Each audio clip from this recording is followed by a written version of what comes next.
안녕하십니까. 자, 공인인증사 법령 시간입니다. 자, 오늘은 교재 그 430쪽 외국인의 취득 특례를 보도록 하겠습니다. 자, 이 부분은 외국인이 국내 부동산 등의 소유권을 취득합니다. 그러면 이때는 신고나 허가 의무를 발생시켜요. 그래서 외국인에 대한 규제죠. 이거는 자, 그래서 이 적용 범위에 대한 부분인데 이 적용 범위를 잠깐 말씀드립니다. 외국인에게 어떤 경우에 신고나 허가 의무를 발생시키느냐, 바로 이 문제거든요. 자, 그래서 이 외국인에게 국내 부동산 등을 취득할 때는 신고나 허가 의무가 발생되는데, 이 부동산 등이라고 했잖아요. 이거는 토지, 건물, 분양권, 입주권을 얘기합니다. 그럼 임목공장재단, 광업재단 아니란 얘기죠. 이거고, 그래서 이 신고 의무는요, 외국인에게 국내 부동산 등의 소유권을 취득할 때 신고 의무를 발생시키고 있어요. 허가 의무잖아요. 이 허가는 일정 지역을 취득하는 게 있거든요. 그래서 일정 지역 토지입니다. 그 허가 대상 토지가 있는데 일정 지역 토지에 대한 역시 소유권을 취득할 때 외국인에게 허가 의무를 발생시킨다. 근데 원래 규제 대상이 되는 것은요, 소유권이 일단 원칙적으로 대상입니다. 소유권. 그럼 외국인이 저당권을 취득한다든가 지상권을 취득합니다. 허가 대상, 신고 대상이 아니란 얘기죠. 그러니까 소유권 취득할 때 외국인에게 신고 허가 의무가 발생된다. 그렇게 이해하시고, 자, 그럼 이제 상호주의라는 게 있지 않습니까? 자, 그러면 상호주의인데 이 상호주의에 대한 부분은 국토교통부 장관이에요. 이분이 상호주의를 적용할 수 있다 이렇게 돼 있는데, 이게 뭔 얘기냐면 일본법이 일본 내 부동산 취득에 대하여 우리나라 사람을 제한하지 않습니까? 그러면 우리도 일본 사람들의 국내 부동산 취득을 제한할 수 있어요. 이것을 상호주의라 한다. 이게 그래서 외교 관례상 상호주의는 일반적으로 적용이 됩니다. 그래서 우리를 국토관장 장관이 국토부 장관이죠. 그래서 국토부 장관이 우리나라 국민에 대해 제한한다. 그럼 우리도 그들을 제한할 수 있다로 돼 있어요. 제한해야 된다가 아니네요. 힘센 놈한텐 봐주고 약한 놈한텐 적용하려고 제한할 수 있다로 돼 있고요. 다만 조약을 이행하기 위해 필요한 경우는 제외합니다. 그래서 그때는 예외로 합니다. 자, 그래서 기본적으로 요거 이해를 좀 해 두시고요. 그러면 자, 이제 본격적으로 신고에 관한 의무를 보도록 하겠습니다. 자, 외국인이 국내 부동산 등을 취득합니다. 그러면 취득할 때는 소유권을 취득할 때는 이제 신고 의무를 발생시킨다고 그랬는데 외국인의 정의가 지금 먼저 나와 있으니까 외국인의 정의 이 부분을 지금 먼저 보고 옵니다. 그래서 이 외국인의 정의에 대한 부분은 우리 교재 지금 429쪽에 외국인의 정의가 실려 있어요. 그래서 지금 외국인의 정의에 대한 부분 잠깐 좀 보겠습니다. 그래서 이 외국인 정의는 지금 우리 교재에 여기 없네요. 그래서 429쪽, 요 앞부분에 429쪽에 있죠. 자, 그럼 외국인에 대한 정의인데, 이 외국인의 정의는 먼저 이거 시험 볼 때마다 거의 물어보니까 꼭 이해해 두시는데, 대한민국 국적을 보유하고 있지 아니한 개인이에요. 그럼 외국인입니다. 그럼 외국인은 시민권이 있고 영주권이 있죠. 그러면 시민권 취득자가 외국인이에요. 영주권 취득자는 외국인이 아닙니다. 그러니까 어감상으로 보면 영주권 같은데요. 시민권이 외국인이에요.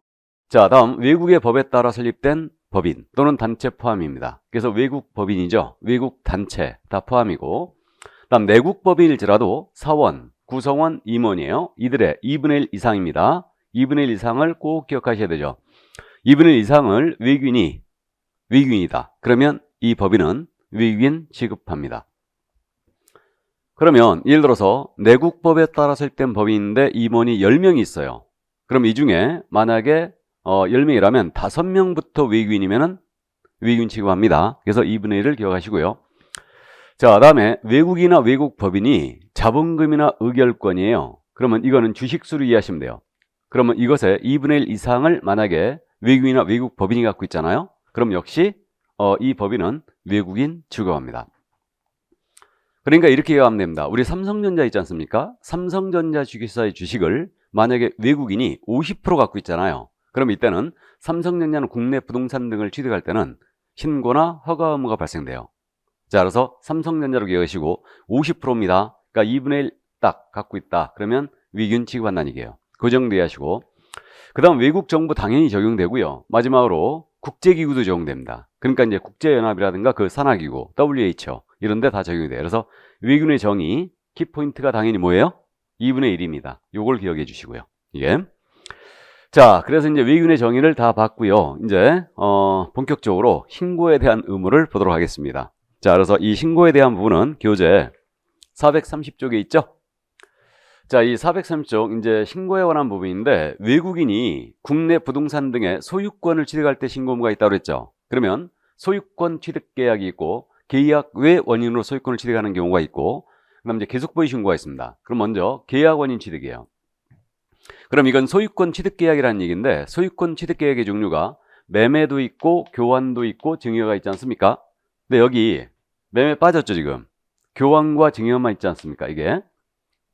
왜 그랬냐면요. 보세요. 우리 매매 기억나십니까? 부동산 등의 매매를 하게 되면요. 이건 부동산 거래 신고해야 돼요. 그럼 외국인이 국내 부동산 등을 매매를 원인으로 취득한다. 그럼 외국인에게 부동산 거래 신고를 봐줄 일이 없죠. 그죠? 그렇기 때문에 외국인이 국내 부동산 등을 매매로 취득하면 이때는 부동산 거래 신고하는 거예요. 그럼 부동산 거래 신고는 계약을 체결한 날부터 며칠 내야 돼요? 30일이었죠. 그럼 안 해버리면 어떻게 됩니까? 안 해버리면 500만 원 이하의 과태료예요 이거. 그죠? 이렇게 돼요. 그래서 외국인이 국내 부동산 등에 대하여 부동산 거래 신고했지 않습니까? 그러면 이 외국인 특례에 따른 신고 의무를 면제합니다.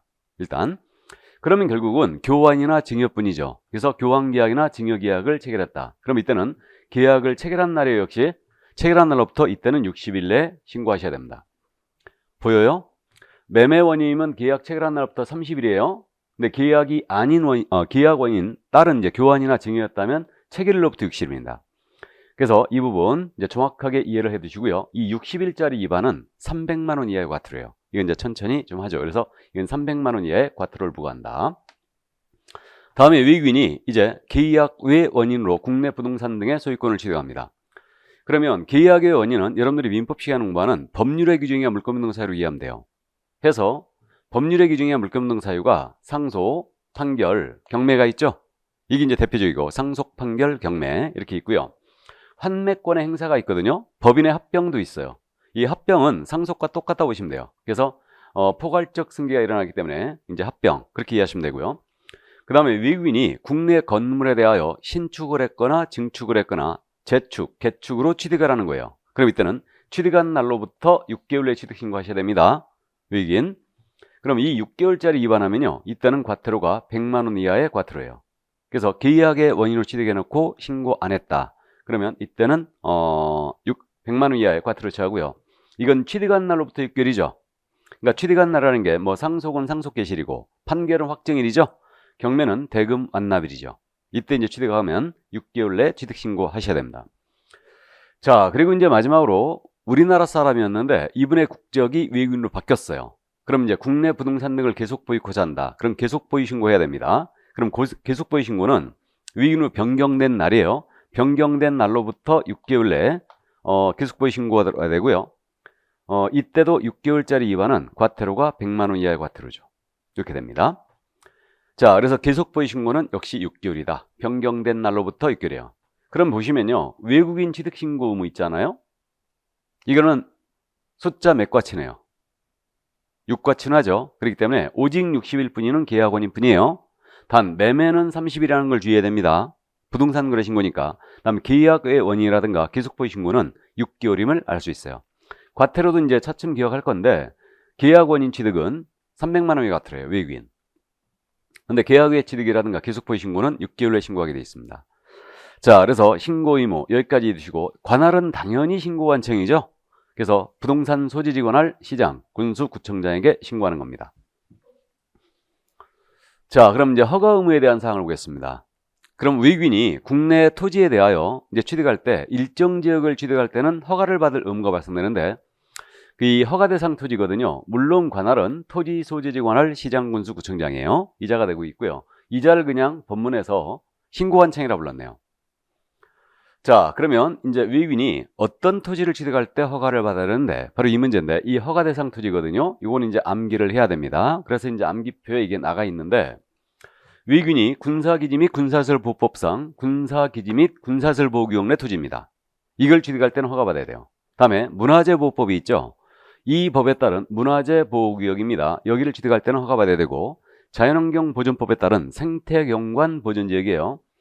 이 생태연구원 모전지역은 뭐 여의도 밤섬이라든가 전국적으로는 창녕 우픈읍지 이런 데들이 유명한 데죠. 그래서 이쪽을 취득할 때는 미리 허가를 받으셔야 되고, 그 다음에 야생생물보험이 관리관한 법률이 있죠. 이 법에 따른 야생생물 특별보호구역 내 토지를 취득한다. 그럼 이때는 허가를 받으셔야 되고요. 그럼 여기 야생생물 특별보호구역은 지리산 자락이라든가 백두대간 이런 데가 있겠죠. 그래서 이 정도. 그래서 요게 암기해야 되거든요. 그럼 뭐 전통사찰 보존 및 지원을 하면 전통사찰의 대지 허가 대상에 안 들어가 있죠 지금. 이런 것들은. 그러니까 이게 확실히 해야 되거든요. 그러니까 이걸 문화재 보호구역을 오해하면 안 돼요. 뭐 상수원 보호구역 이런 거 아닙니다. 그러니까 암기를 해야 될 필요가 있어요. 그래서 이거는 군문생야로 암기를 합니다. 군문생야인데 이게 뭐냐면 군사문화는 야생이다 이렇게 얘기합니다. 군사문화는 야생이다. 그래서 생태연구원 모전지역 야생생물 특별보호구역 이렇게 얘기합니다. 그럼 이 지역을 취득할 때는 미리 허가를 받아야 됩니다. 미리 허가를 받아야 되고, 만약에 허가를 받지 않고 계약했다. 이 계약 무효예요. 그럼 이 허가 규정은 효력 규정이라는 얘기죠. 무효입니다. 이렇게 되어 있고요. 그 다음에 형사처벌도 받아요. 형사처벌도 기각하는데 2년 이하의 지역 또는 2천만 원 이하의 벌금에 처합니다. 2년에 2천 2-2고 허가 신청 들어갔잖아요. 의균이. 그럼 허가 불허가의 처분을 15일 내에 해주게 돼 있어요. 15일 내 허가 불허가의 처분입니다. 토지거래가제 우리 아직 공부 안 했는데 토지거래가제와 아주 비슷하죠. 그래서 15일 내 허가 불허가의 처분 해주게 돼 있고요. 근데 이게 허가의 기속성이 있어요. 그럼 허가 기속성이 뭐냐면 이들 지역들 지정 목적 달성에 지장을 주지 않으면 허가를 해주게 돼 있습니다. 그럼 이 규정을 왜 두고 있을까? 허가 기속성 규정을 우리가 OECD에 가입한 선진국이라면서요. 그죠? 그러면 국적이 다르다는 이유로 외국인 차별하면 안 되겠죠. 그렇기 때문에 기속성 규정을 두고 있는 거예요. 외국인이 그럴 거 아닙니까? 야, 왜 우리 차별하는데? 봐라. 지정 목적 달성에 지장을 허가를 해주게 돼 있다. 이렇게 얘기하려고. 그래서 이제 허가의 기속성 규정을 두고 있는 겁니다. 자, 그래서 이게 바로 이제 허가에 대한 내용이었어요. 자, 그럼 여기서 이제 한 가지 짚어볼 점이 이겁니다. 잠시 후에 이제 토지거래가제를 공부하는데 여기가 토지거래 허가구역으로 만약에 묶여 있습니다. 그럼 토지거래 허가구역인데 요 안에 있는 토지가 군사시설 보호구역이 있었어요. 근데 요 지역을 외국인 취득하겠대요. 그럼 요 지역은요 토지거래 허가 대상 지역이죠. 그죠? 그 다음에 군사시설 보호구역이니까 외국인 허가 대상 지역이기도 해요. 이거. 그러면 이 외국인은 둘 다 받아야 되느냐 하나를 받으면 되느냐 이 문제인데, 이 외국인이 만약에 토지거래 허가를 받았잖아요. 그러면 외국인 취득 허가를 받지 않습니다. 그래서 외국인이 만약에 토지거래 허가를 받아버리면 외국인 취득 허가를 면제해요. 또 거꾸로 외국인 취득 허가를 받았잖아요. 그럼 토지거래 허가도 면제해버립니다. 거꾸로. 그러니까 토지거래가에서는 그렇게 되니까 둘 중에 하나만 받으면 된다는 얘기죠. 그렇게 이해하시면 돼요. 그러니까 외국인이 토지거래 허가를 받으면 외국인 취득 허가를 면제한다. 이렇게 이해해 두시고요. 자, 그럼 여기까지. 이게 바로 이제 허가 의무에 대한 사항이었어요. 주요 골자였고, 나머지 이제 우리 교재에 절차에 관한 내용이 나와 있잖아요. 이 절차에 관한 내용은 이제 다음 순환 때 더 다루면 됩니다. 그래서 신고나 허가 의무 정확하게 기억을 해 주시고요. 자, 그러면 이제 요 정도 이해하고 토지거래 허가제로 가볼까요? 자, 그럼 이제 토지거래 허가제로 들어가는데 이 토지거래 허가제에 대한 부분은 뭐 서식 같은 거는 참고하세요. 참고하시고 이제 교재 쭉 넘어갑니다. 토지거래 허가제 440쪽으로 들어가요. 자, 그럼 이제 토지거래 허가제가 지금 440쪽에 등장하고 있는데 원래 이 토지거래 허가제가 공법에 있었다고 그랬죠. 국토기획법에 있다가 우리 쪽으로 지금 넘어온 거예요. 그래서 2017년도 즉 28회 때부터 우리 쪽으로 토지거래 허가제가 넘어왔습니다. 그럼 토지에 대한 투기가 생각하거나 생각할 우려가 있는 지역에 지정을 하는데 그 441쪽에 법문이 실려 있는데 요거는 읽지 않고요. 바로 들어가겠습니다. 그냥. 그래서 442쪽으로 바로 보시면 토지거래 허가구역은 일정 지역을 지정하여 운영합니다. 이거. 그래서 이 토지에 대한 투기가 생각하거나 성행할 우려가 있는 지역, 그 다음에 집가가 급격히 상승하거나 상승할 우려가 있는 지역에 대하여 일정 지역을 지정하여 운영한다. 해서 동일 시도 안의 일부 지역에 대하여 만약에 허가구역을 묻잖아요. 그럼 시도 안의 일부 지역이었다.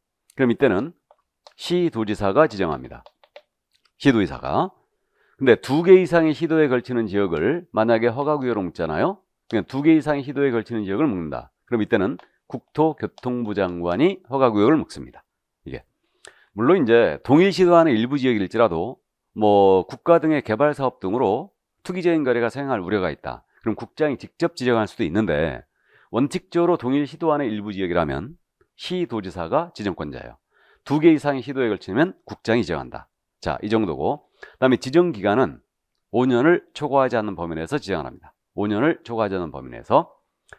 자, 그럼 그 정도 이해하시고, 그럼 어떤 지역에 지정할 수 있느냐? 이 부분은 이제 천천히 하자고요. 이 부분은. 그래서 투기적인 거래가 성행할 우려가 있다. 그럼 이제 지정을 하는 겁니다. 그러면 토지거래 허가구역 지정 절차인데, 그러면 443쪽이죠, 지금. 그래서 이거는 이 그림은 지금 현재 교재였기 때문에 그냥 들으시길 바랍니다. 자, 그럼 토지거래 허가구역을 지정하는데 먼저 투기적인 거래가 성행하고 있는가 조사를 해야 되겠죠. 조사하고 도시계획위원회 심의를 거쳐요. 그러면 국토부 장관이 지정한다면 중앙도시계획위원회일 테고 시도의사가 지정한다면 시도도시계획위원회겠죠. 그래서 이걸 저는 도계위라고 부르고 있습니다. 그럼 도계위 심의를 거치는 거예요. 그리고 나서 이제 지정을 합니다. 그리고 지첩시 공고가 나가요. 그래서 허가구역을 지정을 하게 되면 지첩시 공고하는데 이때 공고할 내용은 4가지거든요. 이렇게 4가지인데 요거는 암기하지 말고 이해하세요. 그럼 상식적으로 생각을 해보자 이거예요. 토지거래 허가구역을 묶는다. 그럼 어떤 토지를 묶었을까? 그럼 토지의 소재지라든가 요거 나가겠죠. 용도지요. 이런 것들 이제 나갑니다. 그 다음에 5년을 초과하지 않은 범위 지정한다니까 언제까지 지정하는데 그래서 지정기간이 나가겠죠. 당연히. 그리고 있잖아요. 특이한 게 지형도를 공고해줘요. 그러니까 이제 이렇게 그림으로 그려서 보여준다는 얘기입니다. 요 지역이 묻겠다 하고. 관보, 허가구역 관보에 이렇게 이제 나오는 거 보면요. 이렇게 그림을 그려져 있어요. 그래갖고 지형도를 공고한다는 거죠. 이게 조금 특이하고 이때 지형도는 축척 25,000분의 1 또는 50,000분의 1 지형도를 공고하게 돼 있어요. 25,000분의 1이나 50,000분의 1 지형도. 축척. 그래갖고 이게 작년 시험에서 이 부분에 대해서 오류를 범했던 거 아닙니까? 축척이죠. 근데 이걸 갖다가 시험에서 축적이라고 내는 바람에 정답 없음 처리됐어요. 이게. 그래서 사실 이제 점 하나 찍은 건데 이 정도는 애교로 봐줘도 됐을 것 같은데 어쨌든 좋습니다. 국가가 시행하는 시험인데 이렇게 오타를 내도 안 되죠. 그렇기 때문에 축척이죠. 축척 25,000분의 1, 50,000분의 1 지형도를 이제 공고를 하게 되어 있습니다. 그리고요, 기준면적이라는 게 있거든요. 그러니까 요 면적 이하로 오면 허가받을 필요가 없다. 기준면적을 공고합니다. 그래서 이 4가지 암기하지 말고 그냥 눈으로 익히든가 아니면 이해를 해보자 이거예요. 그래서 이제 이렇게 이해해 두시고. 그럼 공고 나갔죠. 그러면 이제 지첩시도 시군구청장한테 통지해 주거든요. 그럼 시군구청장한테 통지하는데 국토부 장관이 지정했다면 시도의사를 거쳐서 시군구청장한테, 시도의사가 지정했다면 국토부 장관에 통보해 주겠죠. 그리고 시군구청장한테 통지해 줍니다. 그럼 최종적으로 시군구청장은 통지를 언제나 받네요. 허가구역으로 묶겠다 하고. 맞죠? 그럼 왜 이자에게 통지해 줄까? 이자에게 통지한 이유는 이자는 허가권자예요. 그러니까 허가권자고 국장 시도의사는 지정권자죠. 그러니까 통지해 줘야 되죠. 그러면 시군구청장이 통지 받았잖아요. 그럼 시군구청장은 지첩시 등기소장에게 통지합니다. 그러니까 등기소장 통지는 시군구청장이 하는 거예요. 왜 그럼 이자에게 알려줄까? 등기소장에게. 허가구역 내 토지에 대하여 이전 등기 하지 않습니까? 이전 등기 하게 되면은 허가증 첨부돼야 되죠. 그러니까 등기소장 알고 있어야 되죠. 그러니까 이렇게 통지를 해주는 거예요. 그러면 시군구청장이 허가구역 지정됐다 하고 통지를 받고 이자에게 지첩시 통지하고 시군구청장은 다시 공고 나가요. 다시. 그래서 이 시군구청장이 다시 공고하는데 이때는 기간이 있어요. 그래서 7일 이상 공고하게 되어 있습니다. 그리고 일반인이 볼 수 있도록 시군구청장이 열람을 하게 해줘요. 이때도 날짜가 있어요. 15일간은 열람하게 해줍니다. 그럼 7일 이상 공고하고 일반인이 15일간 볼 수 있도록 열람을 해주는데 이게 숫자가 있잖아요. 열람이죠. 열이죠 지금. 그러니까 15이에요. 이렇게 얘기하세요. 그러니까 열람은 15. 그래서 15일간 이렇게 열람하게 해준다. 자, 그래서 이렇게 진행되고요. 그럼 토지거래 허가구역 지정에 효력 발생하겠죠. 그러니까 효력 발생은 지정 공고예요. 이 지정을 공고한 날로부터 5일 후에 효력 발생합니다. 지정 공고 5일 후에 발생한다. 이 공고가 아니에요. 그러니까 지정 공고 5일 후에 효력이 발생한다. 우리 과목에 5일이 딱 2번밖에 없거든요. 그래서 이제 암기표 숫자 1년표도 같이 나가 있는데 5일은 딱 2번인데 5일 둘 다 중요합니다. 그래서 공인인사법 쪽에서 5일 나왔죠. 기억나세요? 자격 취소. 자격을 취소한 시도의사는 5일 내 국토부 장관에게 보고하고 다른 시도에 통보한다고 그랬죠. 자격 취소한 자는 3년 동안 시험 못 보기 때문에 딴 데가 시험 보면 안 되니까 동네방네 5일 내 소문 다 낸다고 그랬어요. 그래서 자격 취소 시에는 5일 내 국장 보고 다른 시도에 통보가 있고요. 토지거래 허가구역 효력 발생도 5일입니다. 이렇게 이제 숫자 기억하시고, 자, 그럼 이제 이렇게 지정을 하게 되는데, 만약에 허가구역을 다시 묶는다, 다시 재지정한다는 얘기예요. 그러면 다시 이제 묶을 때는 이때는 이 절차를 그대로 준용합니다. 다만 다시 재지정할 때는 이때는 이제 주의할 점이 뭐냐면, 도시기획위원회의 심의를 거쳐야 한다고 그랬죠. 이 심의가 있기 전에 시군구청장의 의견을 청취한다는 거예요. 그러니까 시도의사, 시군구청장의 의견을 청취하는데, 특히 시군구청장의 의견을 꼭 청취합니다. 그럼 왜 이자의 의견을 청취하느냐? 이자는 허가권자이기 때문에 제일 잘 알아요. 그죠? 투기적인 거래가 성행하고 있는가? 감이 있을 거란 얘기예요. 그러니까 이자의 의견을 들어보고 도계의 심의를 거쳐서 지정하고 공고하고 통지하고 다시 열람하게 하고요. 이렇게 됩니다. 그래서 재지정할 때만 시군구청의 의견을 청취한다. 그러니까 최초로 지정할 때는 의견 청취 안 합니다. 그 점을 유의해 주시고요. 자, 그럼 이제 해제 축소를 한다. 만약에 그래서 허가구역을 풀거나 축소를 하는 거예요. 허가구역을. 이때는 해제 축소할 때도 이 절차를 그대로 준용합니다. 그러니까 그 해제 축소 요청을 하면 반드시 이제 해제 축소를 하게 돼 있거든요. 하게 돼 있는데 어쨌든 절차는 이렇게 요 절차를 진용하는 거고, 요 절차를 준용할 때 눈여겨볼 게 도시계획위원회 심의를 언제나 거친다는 거죠. 이게 도계의 심의를. 그래서 이 정도 이해를 해두시면 되겠네요. 자, 그래서 이게 토지거래 허가구역 지정 절차였습니다. 꼭 이해를 해두셔야 됩니다. 아주 출제 빈도가 이게 잦습니다. 또 그래서 이해를 해두실 필요가 좀 있어요. 자, 그럼 이제 허가구역 지정에 대한 내용을 다 살펴봤어요. 그러면 이제 넘어갑니다. 그러면 우리는 이제 실무 과목이니까 그러면 어떤 계약을 했을 때 토지거래허가를 받아야 되는데, 바로 이 문제가 있는데, 그게 그 445쪽에 허가대상 토지거래란 말 나와 있죠. 그러니까 어떤 계약을 했을 때 토지거래허가를 받아야 되느냐, 이게 바로 이제 허가대상 토지거래라고 써 있는 부분이에요. 그러니까 가볍게 이해해 두시는데, 이 공법 쪽에서 우리 쪽으로 허가가 넘어오기 전에는 이런 부분들을 좀 자주 물어봤었어요. 특히 이제 유동용 무효 판례도 물어봤었고요. 그래서 지금 허가구역 이렇게 묶였지 않습니까? 허가구역을 묶이면 요 안에 있는 토지예요. 요 안에 있는 토지 중에서 모든 토지가 들어가는 게 아니고 일정 면적을 초과합니다. 그래서 일정 면적을 초과하는, 이게 기준 면적이에요. 이 기준 면적을 초과하는 이 토지에 대한 대가를 수반하는 소유권 계약. 그러니까 대가를 수반하는 소유권 이전 계약이 됩니다. 그래서 이건 대물변제 계약도 포함이에요. 그래서 유상계약이라는 얘기죠. 소유권 이전에 유상계약 및 예약과 지상권 설정 및 이전에 관한 유상계약과 예약이 대상이에요. 이게. 그러면 외국인 취득 특례에서 제가 말씀드렸듯이 규제 대상이 되는 권리는 원래 소유권이 대상이에요. 그러면 허가구역으로 묶였다. 그럼 소유권은 당연히 이제 규제 대상이 되는 겁니다. 근데 여기는 특이하게 허가 대상에 지상권이 들어가는 게 특이해요. 지상권이. 그럼 지상권이 왜 들어갔을까? 여러분들이 민법 시간에 지금 지상권 편을 공부했겠죠? 그럼 지상권 편 공부할 때 그 지상권은 최단 존속 기간이 있죠. 경구한 건물 소유 목적 지상권은 최단 몇 년? 30년이죠. 일반 건물은 15년, 공작물은 5년인데 이건 강행 규정이죠.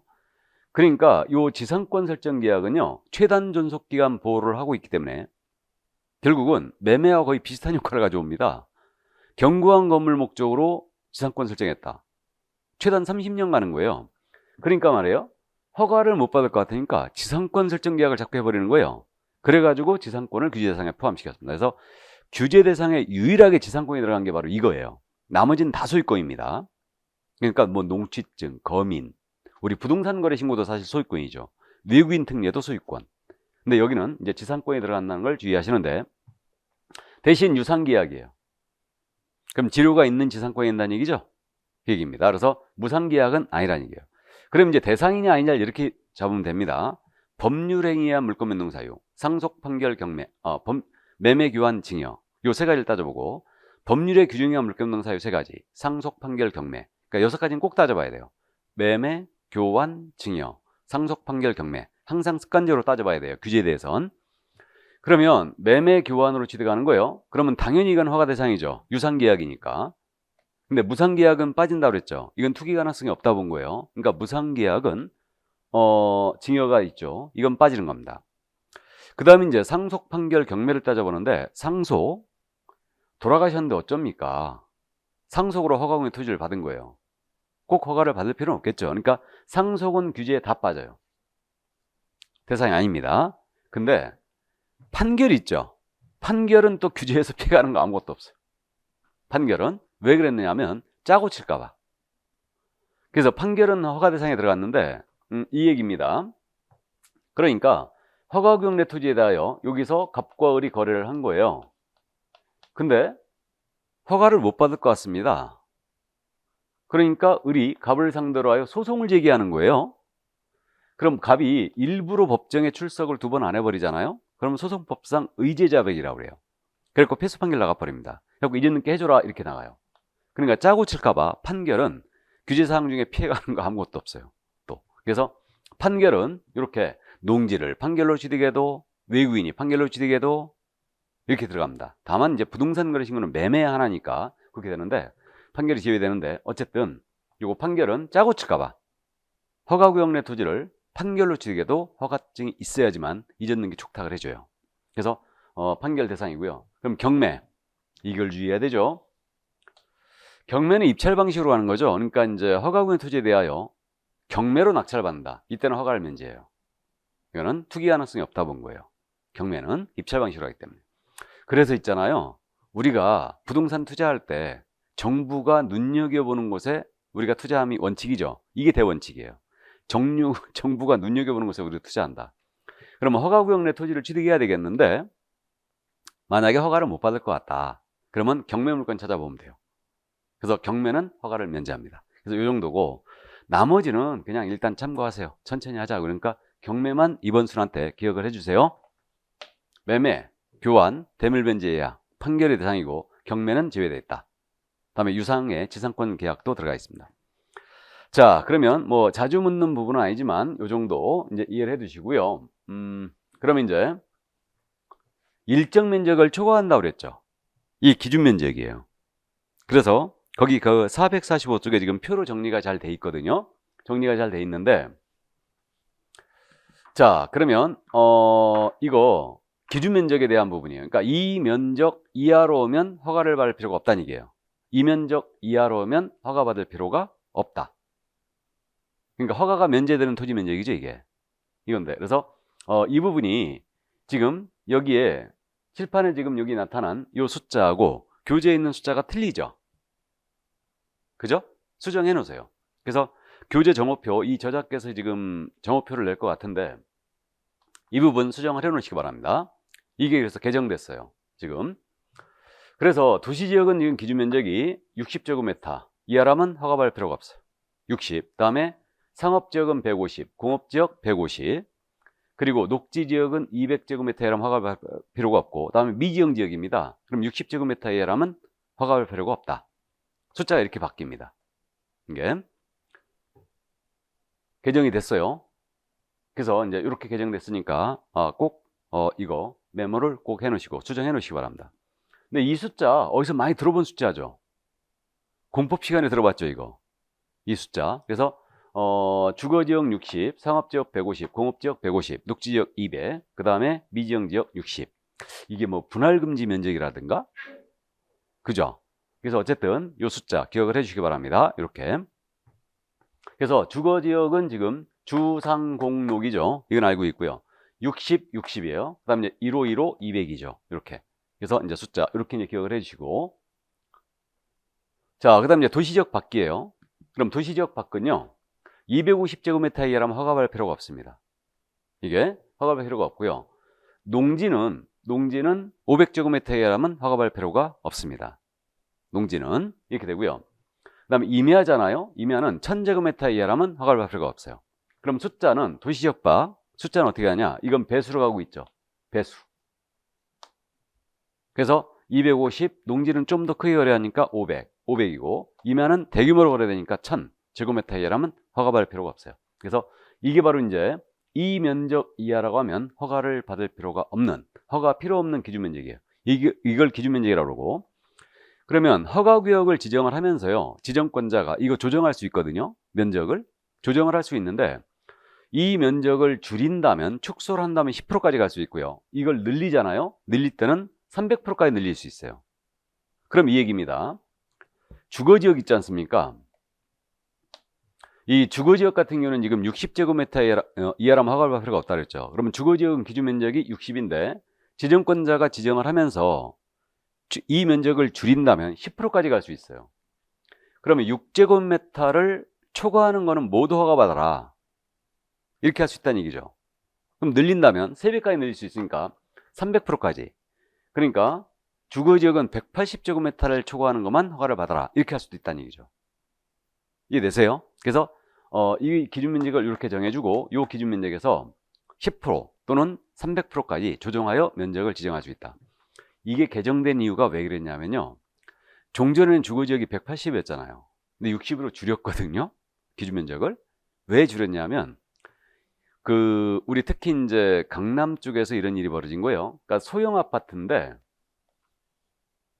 아주 작은 아파트가 있죠. 그럼 대지권이 있지 않습니까? 아파트는 대지권이 있는데 이 대지권이 예를 들어서 15제곱미터예요. 대지권이. 그럼 허가구역으로 묶여 있거든요. 지금 묶여 있는데 이거가 최소화 시키더라도 지금 우리 개정하기 전에는 주거지역이 180이었지 않습니까? 그럼 최소화 시키더라도 18이잖아요. 그럼 허가를 피해가는 거죠. 대상이 아니에요. 근데 이게 거래가가 10억이에요. 이런 걸 자꾸 갖고 빠져나가는 겁니다. 그래가지고 면적을 축소해버린 거예요. 개정해버린 겁니다. 이런 걸 잡기 위해서. 그러니까 소형 아파트 대지권이 워낙 가격이 지금 센데 이렇게 가고 있는데 이걸 갖다가 규제를 하겠다 이거죠. 이거를. 그래가지고 이렇게 면적을 조정을 해 놓은 겁니다. 그래서 60, 1515, 260입니다. 이렇게 이제 주상공록미 이렇게 이제 기억하시고요. 자, 그럼 이제 요 정도. 그럼 이제 여기서 또 우리가 눈여겨볼게요. 일단 이걸 감을 잡고 가야 되는데 이번 순환 때 도시지역은 용도지역으로 가고 있죠. 용도지역으로 가고 있고 지목과는 전혀 관련이 없어요. 맞죠? 지목과는 관련이 없습니다. 이렇게 돼 있고요. 그 다음에 여기 도시지역 밖이에요. 도시지역 밖은 지금 어떻게 되고 있냐면 이쪽은 지목으로 가고 있죠? 맞습니까? 지목으로 가고 있어요. 이렇게. 그래서 말이에요. 이게 지목으로 가고 있고 여기는 지목으로 가고 있고 요거는 용도지역으로 가고 있는 겁니다. 이게. 그러면 예를 들어서 이런 겁니다. 그 녹지지역이 지금 현재 200이잖아요. 그죠? 200입니다. 그러면 녹지지역 내에 토지로서 농지인 경우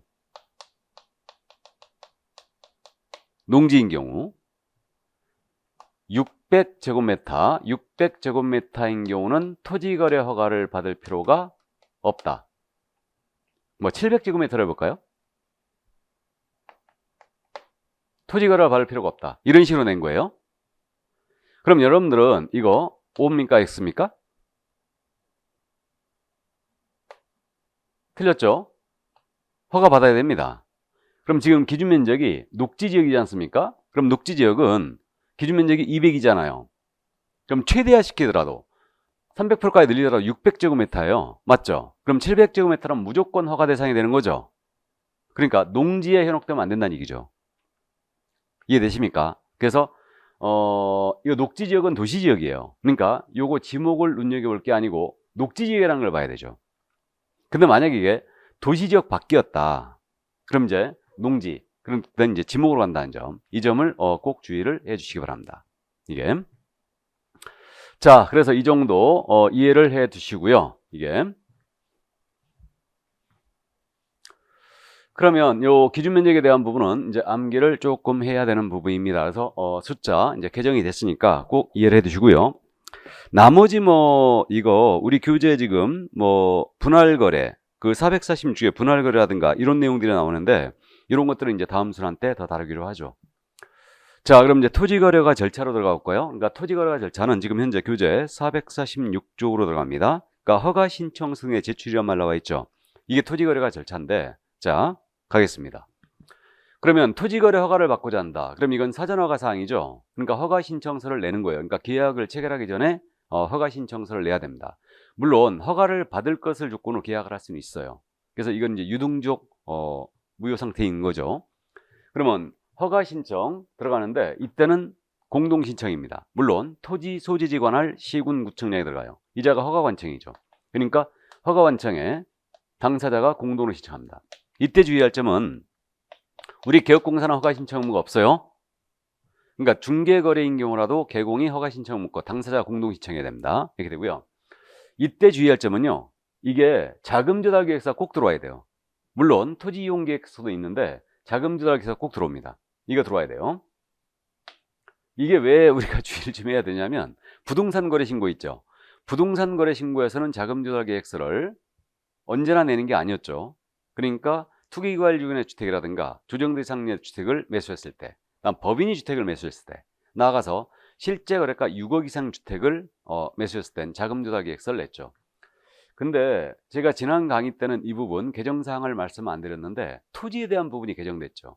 그러니까 토지에 대해서도 취득할 때 자금조달계획서를 내는 게 개정됐습니다. 그래서 이거는 다음 순환 때 더 말씀을 드릴 거고, 이 개정사항에 대해서는요, 우리 제작께서 교재 수정표가 이제 나가겠죠. 또 그래서 그 정오표로 이제 꼭 챙겨주시기 바라고요.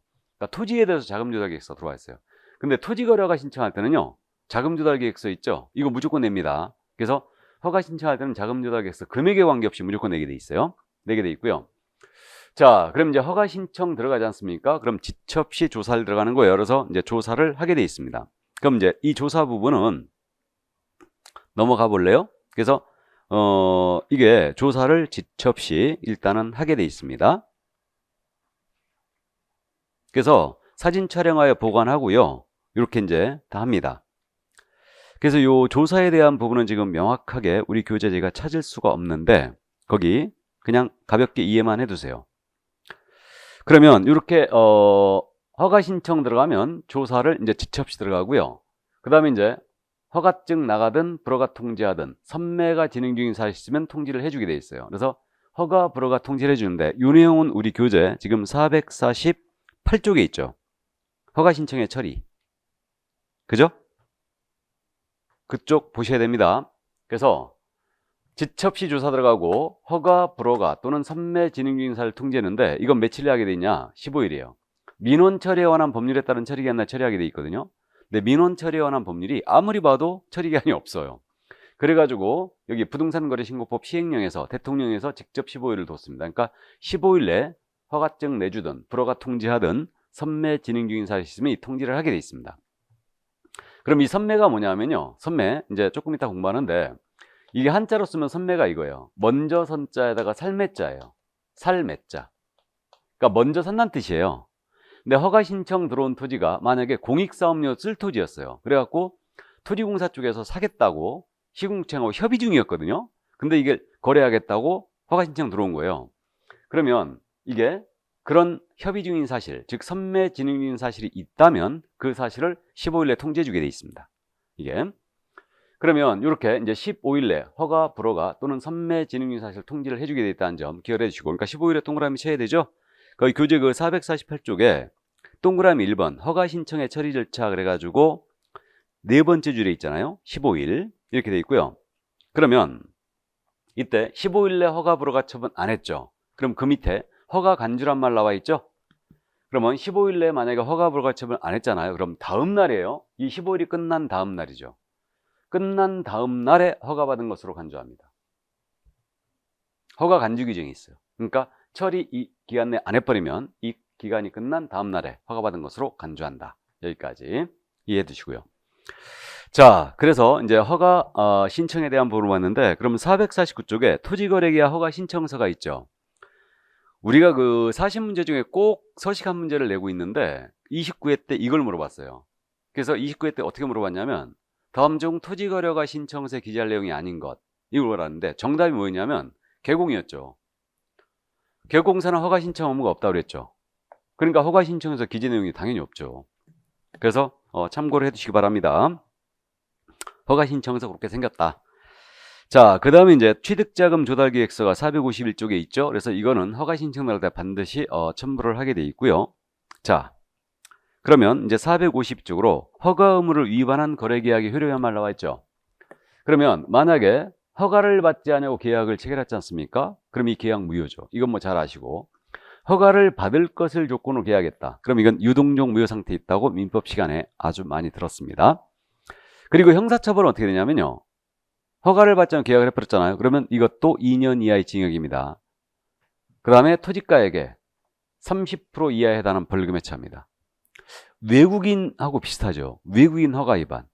외국인이 군문생야를 위반하면 처리기한, 그것도 무효였고 2년에 2천이었죠. 외국인은.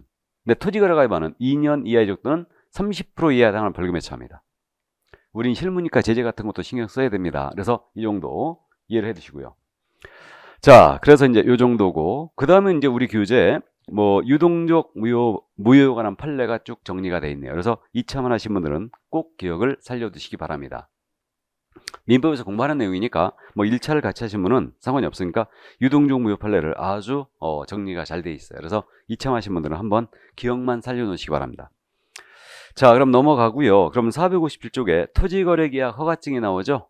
허가증. 그래서 이건 참고하시기 바랍니다. 그럼 이제 넘어갑니다. 458쪽에 허가 기준이 등장했네요. 허가 기준.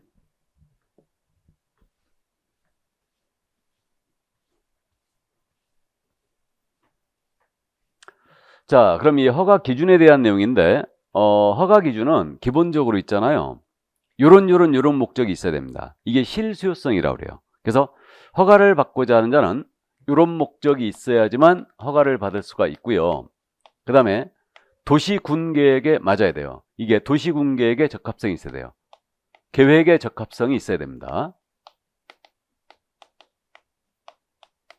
그리고 면적도 적정해야 돼요. 이 세 가지 조건을 충족해야지만 허가를 받을 수 있어요. 면적의 적정성이 있어야 됩니다. 이렇게. 그래서 실수요성이 있을 것, 도시군 계획에 적합할 것, 면적도 적정할 것, 요걸 충족해야 되는데 먼저 실수요성에 대한 부분이에요. 그래서 이런 목적이 있어야지만 허가를 받을 수 있다, 이 얘기인데, 그래서 거기 지금 이게 법문이 참 희한하게 생겼는데 거기 잠깐 보실래요? 그 12조 있잖아요. 458쪽에 법제 12조가 실려 있는데 이 법문이 진짜 희한하게 생겼어요. 그럼 보실래요? 시장, 군수 또는 구청장은 제11조에 따른 허가 신청이 다음 각 호에 어느 하나에 해당하는 경우를 제외하고는 허가를 해야 한다 그랬어요. 다음 각 호에 해당하는 경우를 제외하고는 허가해야 한다. 그래갖고 1호를 보시면 토지거래계약을 체결한 자의 토지 이용 목적이 다음 각목에 어느 하나에 해당하지 아니하는 경우. 첫 말 이상하게 해놨습니다. 다음의 경우를 제외하고는 허가해야 한다고 그랬죠. 그리고 다음의 목적에 해당하지 아니하는 경우 일어났고, 그래갖고 가목이 자기의 거주용 주택용지를 이용하는 경우 일어났어요. 그럼 결국은 진짜 말 이상하게 해놨는데 부정이잖아요. 부정이면 긍정이죠. 그러면 그 얘기 아닙니까? 자기의 거주용 주택용지를 이용한다. 그럼 이거 허가받을 수 있다는 얘기죠. 그죠? 그냥 다음의 경우는 허가를 해줘야 된다, 이렇게 하면 될 텐데 참 말이 이상하게 해놨습니다. 그래서 이제 우리는 이 법문은 요 정도만 보고요. 그 459쪽을 보세요. 아주 그 박스. 그래갖고 그 토지거래계약을 체결한 자 토지이용 목적이 다음에 어느 하나에 해당하지 아니하는 경우를 했는데, 그러니까 이런 경우를 제외하고는 허가를 해줘야 된다고 그랬어요. 그러니까 결국은 그 박스 안에 있는 내용이 요 목적이 있어야지 허가를 받을 수 있다는 얘기예요. 이게 실수요성이에요. 이해되세요? 그래서 자, 동그라미 1번 자기의 거주용 주택용지를 이용한답니다. 거주용 주택용지의 밑줄이에요. 그리고 거자의 동그라미 거.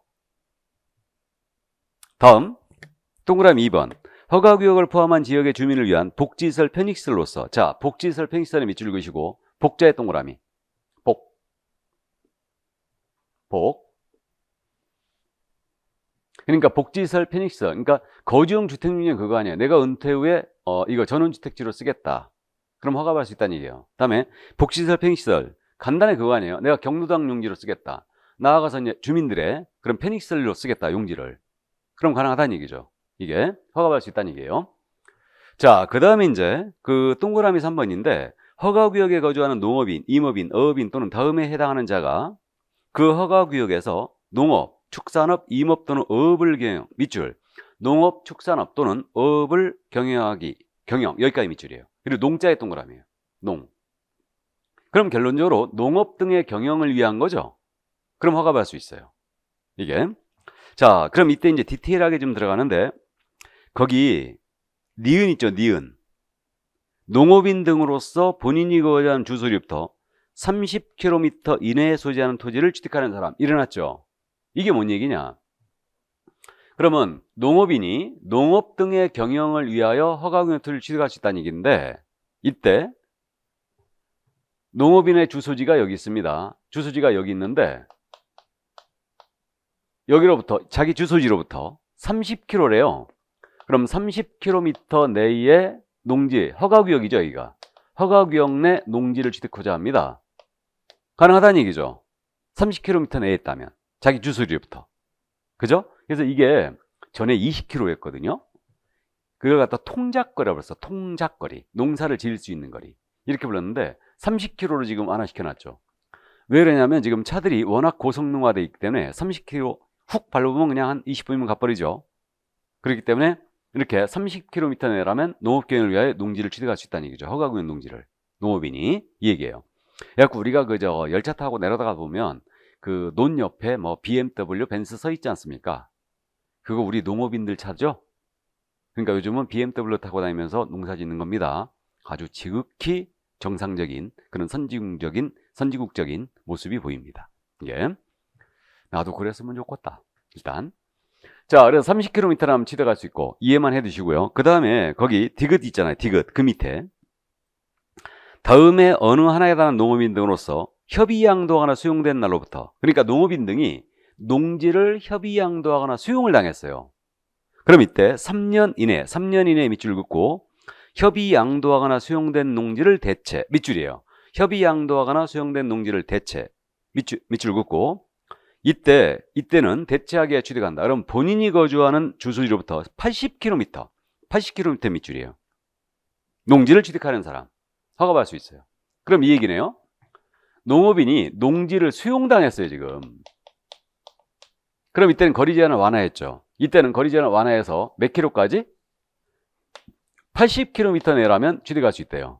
대신 몇 년 내 취득이에요? 3년 내 취득해야 되죠. 그러니까 대체 농지를 취득할 수 있다는 얘기예요. 그럴만하죠. 이때는 거리 제한을 완화했어요. 이렇게 이해하시고. 그러면 이때 농지 수용당한 게 공시지가 기준이었을 때 3억짜리를 수용당했어요. 3억을 수용당했는데 대체 농지 취득하는데 요거 10억짜리 취득하면 안 되겠죠.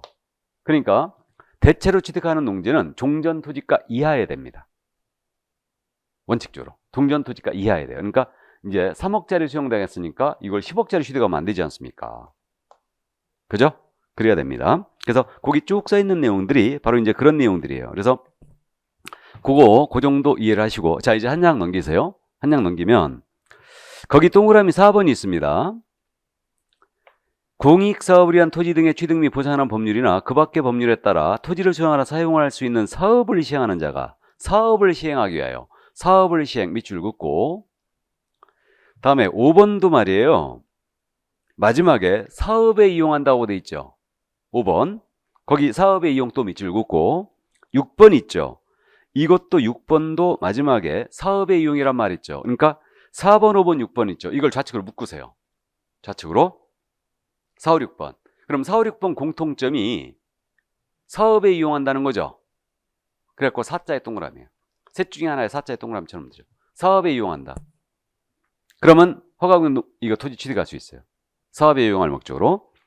자, 그 다음 7번은 허가구역이 속한 특별시 광역시 시군에 거주하고 있는 자의 일상생활과 통상적인 경제활동에 필요한 것들로서 다음의 용도에 이용한다. 그럼 이제 허가 받을 수가 있는데, 그래갖고 이제 기억을 보시면 공익사업을 위한 토지 등의 취득 및 보상하는 법률, 그 밖의 법률에 따라 농지 외 토지를 밑줄이에요. 이번엔 농지 외 토지를 공익사업료로 협의양도나 수용된 사람이 그 협의양도나 수용된 앞서 3년 이내, 자 그래서 3년 이내에 밑줄 긋고요.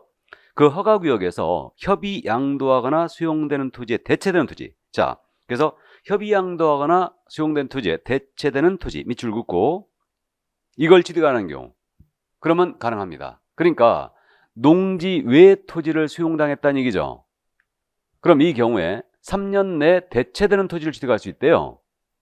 당연한 얘기죠 이거. 이번엔 그러니까 대자의 동그라미, 대체할 때 대 동그라미 쳐놓고, 그 다음 니은은 관계법령에 따라 개발 이용이가 제한되거나 금지된 토지로서 다음의 토지에 대하여 현상보존의 목적으로 토지를 취득한다. 현상보존 목적으로 밑줄 긋고요. 현상보존 목적 밑줄 긋고 현자의 동그라미예요.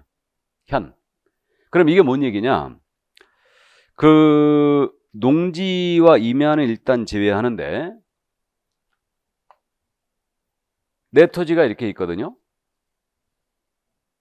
내 토지가 있는데 여기가 토지거래 허가구역으로 묶인 거예요. 이렇게. 근데 내 토지에 일상적인 경제활동에 써야 됩니다. 써야 되는데 진입하는 게, 내 토지 진입하는 게 유일하게 이쪽밖에 없는 거예요. 허가구역 이쪽에. 근데 여기가 뭐 건축도 제한되고 이용 제한이 되고 있어요. 이 토지가 전혀 쓸모가 없죠 지금. 근데 쓸모가 없는데 이 토지를 취득해야 되겠어요. 왜? 내 토지를 이용하기 위해서. 그래서 이렇게 이해하세요. 현상보존 목적이라는 것은 도로 개설, 그러니까 내 토지를 쓰기 위해서 여기를 도로를 개설한다. 이게 현상보존 목적으로 이해하세요. 그러면 이거 허가받을 수 있다는 얘기죠. 그 얘기입니다. 자, 그 다음 이제 마지막으로 디귿. 민간 임대투에 관한 특별법 제2조 제7호에서 따른 임대사업자 등 관계 법령에 따라 임대사업을 할 수 있는 자가 임대사업을 위하여, 밑줄이에요. 임대사업을 위하여 건축물과 그에 따른 토지를 취득하는 경우, 그럼 이때는 허가받을 수 있어요. 임자의 동그라미예요. 임자. 그래서 임대사업자가 임대사업료로 토지를 취득한 허가구역 토지를, 그럼 허가받을 수 있어요. 자, 그럼 칠판 보시죠. 그래서 지금 현재 밑줄 긋고 정리한 게 이렇게 압축이 됩니다. 그러니까 거주용 주택용지 복지시설 평시설로, 다음에 농업 등의 경영을 위해서 사업에 쓸 목적으로, 그 다음에 대체되는 토지를 취득하기 위하여 수용당했어요. 대체 토지, 농지 외 토지를 수용당했을 때, 그 다음에 내 토지 일상적인 경제활동에 쓰기 위해서 현상보존 목적, 도로 개설, 그 다음에 임대사업자가 임대사업료를 취득한대요. 그래서 이게 두음자 거복농사 대현임으로 암기합니다. 거복농사 여기서 끊고 대현임 이렇게 암기하는데, 거북이 농사예요. 거북이 농사는 대박이다 이렇게 얘기합니다.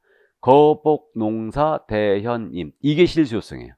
대박임, 대현임 이렇게. 이때 이용의무기간이 있죠. 이거 여기 미리 정리하세요. 미리, 우리 교재는 이 부분이 같이 안 써 있는데 요거 미리 정리하세요. 지금 이용 의무기간은 이런 목적으로 취득했다 그러면 이용을 해줘야 되는데, 이때는 기본적으로 지금 몇 년으로 가고 있어요? 2년이죠. 이용 의무기간이 2년으로 돼 있는데 사업에 쓸 목적이에요. 그러니까 사업이니까 몇 년? 4년을 써야 됩니다. 사업이니까 4년 써야 되고, 이거 현상보존 목적으로 쓰잖아요. 이거 도로 개설이라고 그랬죠. 그러니까 이거는 5년은 써야 되지 않겠어요? 그러니까 5년을 써야 되고, 임대사업료를 취득한다 그럼 써야 되죠. 그러니까 최고 이제 5년이거든요. 그러니까 5년 이렇게 써야 됩니다. 나머지는 몇 년? 2년. 이렇게 이해하세요.